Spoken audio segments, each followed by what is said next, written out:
Assalamualaikum warahmatullahi wabarakatuh. Sahabat sekalian, kembali lagi di channel Atabik Muhammad.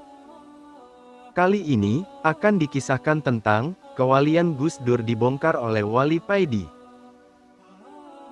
Suatu ketika, Wali Paidi baru saja selesai tahlil bersama, dalam rangka memperingati haul Kiai Haji Abdurrahman Wahid atau Gus Dur yang kedua. Wali Paidi bersama warga berkumpul ngopi bersama. Mereka saling berkelompok 3 hingga 4 orang yang membicarakan dan mengenang Gus Dur. Tidak hanya itu, dalam obrolannya mereka diselingi adu argumen mengenai apa rahasia di balik sepak terjang Gus Dur di masa lalu. Wali Paidi tersenyum-senyum melihat tingkah laku mereka.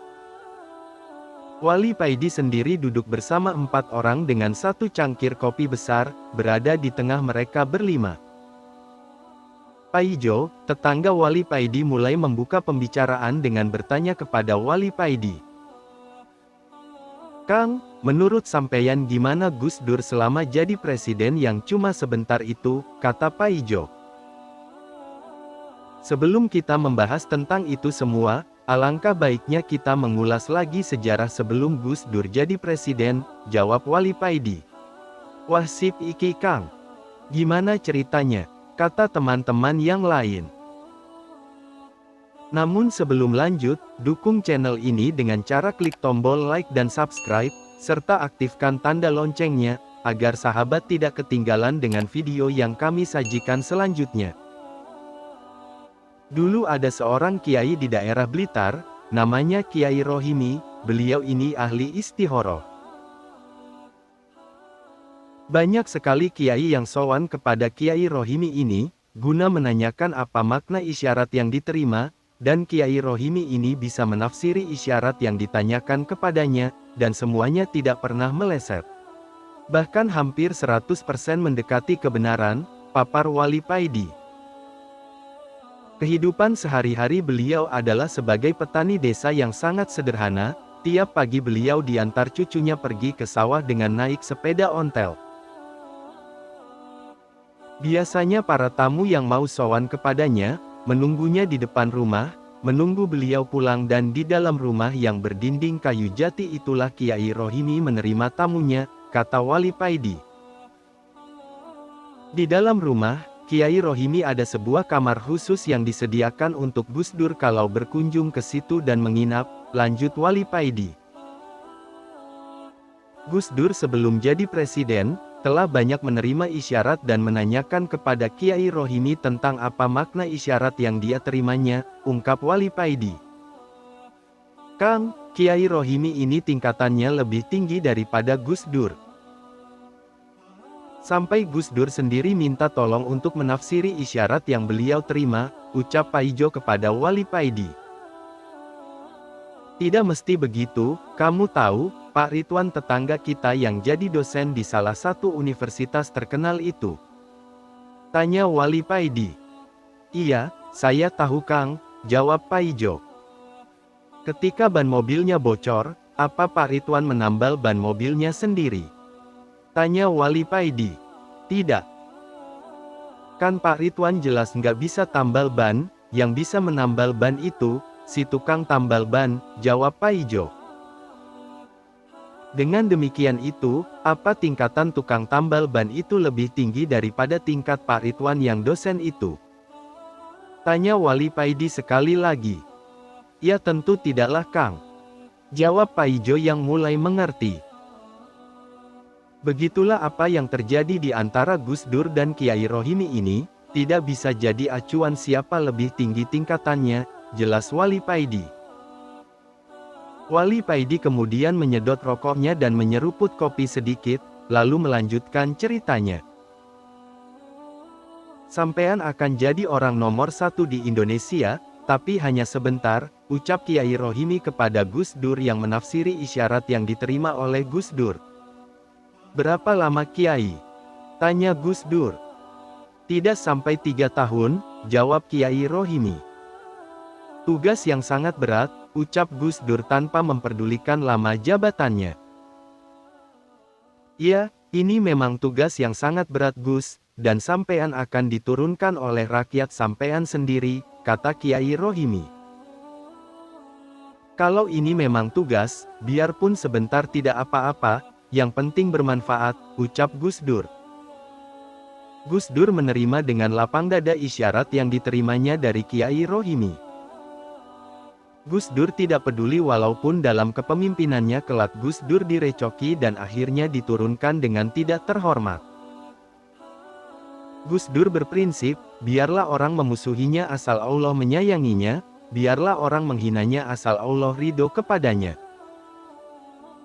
Beberapa bulan kemudian, ganti para kiai sepuh yang mendapatkan isyarat-isyarat dari Allah mengenai Gus Dur. Para kiai tidak mau gegabah dengan menafsiri sendiri isyarat yang diterima oleh mereka. Kiai sepuh itu, lantas sowan ke Kiai Rohimi, menanyakan apa arti isyarat yang mereka terima. Memang, nama Kiai Rohimi di kalangan para kiai-kiai NU sangat dikenal karena dalam menafsiri isyarat, Kiai Rohimi ini jagonya. Setelah mendapat arti isyarat dari Kiai Rohimi, para kiai sepuh ini menyampaikannya kepada Gus Dur, dan Gus Dur dengan penuh takzim menerima mereka dan mengucapkan terima kasih karena memperhatikannya selama ini. Walaupun sebenarnya Gus Dur sendiri sudah tahu kalau dirinya akan jadi presiden. Bahkan Gus Dur sudah tahu masa kepemimpinannya yang cuma sebentar itu sebelum para kiai ini mengetahuinya. Pertemuan ini dicium oleh wartawan, dan ramailah berita pertemuan di kala itu. Karenanya, para kiai sepuh ini dijuluki oleh wartawan sebagai poros langit disesuaikan dengan kelompok yang mengusung Gus Dur jadi presiden, yaitu poros tengah. Kebetulan, pemimpin kelompok kiai sepuh ini adalah Kiai Fakih dari Pondok Pesantren Langitan Tuban, Jawa Timur. Dan semua pasti tahu, Gus Dur secara mengejutkan benar-benar jadi presiden. Walaupun Gus Dur dan para kiai sepuh sama sekali tidak terkejut dengan hal itu, karena para kiai sepuh dan Gus Dur sudah tahu sebelumnya. Awal pemerintahan Gus Dur baik-baik saja, hubungan Gus Dur dengan Ibu Megawati kala itu tampak mesra. Mereka bergantian mengadakan sarapan pagi bersama, kadang di Istana Presiden dan kadang di Istana Wakil Presiden. Tapi lama-kelamaan para koruptor dan orang-orang gila jabatan, mulai khawatir dengan ketegasan Gus Dur dalam memimpin negara ini. Mereka mulai tidak bebas korupsi dan menumpuk-numpuk kekayaan pribadi karena ketatnya pengawasan Gus Dur di kala itu. Mereka mulai mendanai para mahasiswa untuk mendemo Gus Dur mengangkat isu-isu yang memojokkan Gus Dur. Mereka para koruptor menunggu momen yang tepat untuk menjatuhkan Gus Dur. Gus Dur memang terkenal dengan gaya ngomongnya yang blak-blakan. Gus Dur berprinsip, padano pengucapmu, podo karo karepe atimu atau samakan ucapanmu dengan apa isi hatimu. Begitupun ketika Gus Dur dimintai pendapat oleh wartawan tentang Ibu Megawati yang sering diam saja. Gus Dur dengan enteng menjawab, dia itu, maaf bodoh. Jawaban Gus Dur itu didengar oleh Pramono Anung yang ketika itu jika tidak salah masih menjabat sebagai Sekjen PDIP. Dan oleh Pramono ini, jawaban Gus Dur itu disampaikan kepada Ibu Megawati. Maka, ngambeklah Ibu Megawati waktu itu. Ibu Megawati tidak mau lagi sarapan bersama dengan Gus Dur di Istana Wakil Presiden. Dan inilah kesempatan yang ditunggu oleh para koruptor dan penggila jabatan, itulah celah yang bisa menurunkan Gus Dur dari kursi presiden. Dan barulah para kiai sepuh dapat isyarat lagi kalau Gus Dur akan dilengsarkan dari kursi presiden.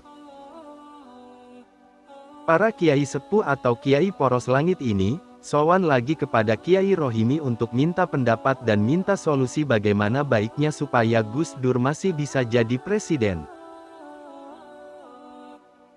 Kiai Rohimi mengatakan kepada para kiai sepuh, Gus Dur akan bisa tetap jadi presiden, kalau mau meminta maaf kepada Ibu Megawati, walaupun Gus Dur tidak ada niat merendahkan Ibu Megawati, ucap Kiai Rohimi.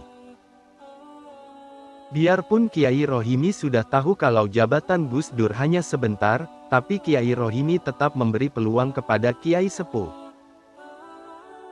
Kiai Rohimi berkeyakinan bahwa Allah jugalah penentu akhir suatu kisah, isyarat hanyalah sebuah lambang.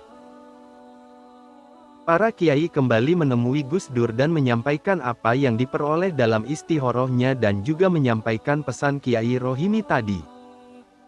Akan tetapi Gus Dur tidak mau melakukannya. Bukan berarti Gus Dur tidak mau meminta maaf karena malu atau gengsi, tapi apa yang dialami Gus Dur kurang lebih persis seperti apa yang dialami oleh Sayyidina Ali. Ketika dalam peperangan, ketika itu Ali hendak membunuh orang-orang kafir yang sudah terjatuh di atas tanah. Seketika Ali tiba-tiba mengurungkan niatnya ketika orang kafir itu meludahinya. Orang kafir itu heran melihat Sayyidina Ali yang tiba-tiba urung membunuhnya dan orang kafir ini menanyakan hal tersebut. Sayyidina Ali menjawab, "Pertama aku berniat membunuhmu karena Allah, tapi ketika kamu meludahiku, terbesit perasaan marah kepadamu, maka, aku urungkan niat membunuh karena ada niat selain Allah di hatiku." Gus Dur tidak mau meminta maaf kalau niatnya karena ingin mempertahankan jabatan, Ali tidak gila jabatan. Gus Dur tidak mau minta maaf, kalau niatnya karena ingin mempertahankan jabatan. Gus Dur tidak gila jabatan dan Gus Dur memang sudah tahu kalau masa kepemimpinannya cuma sebentar.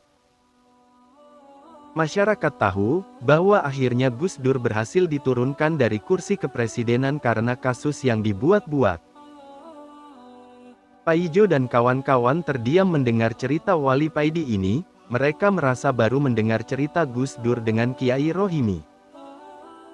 Mereka sangat penasaran, apakah sampean pernah bertemu dengan Kiai Rohimi? Tanya Paijo penasaran. Pertanyaan Paijo itu tidak dijawab oleh Wali Paidi. Ia hanya senyum dengan santai sambil menyedot rokoknya. Lalu sampean dapat cerita ini dari mana? Tanya Paijo yang makin penasaran. Wali Paidi tidak menjawabnya, dia hanya tersenyum dan menyeruput kopinya lalu pergi. Demikian, semoga bermanfaat. Wassalamualaikum warahmatullahi wabarakatuh.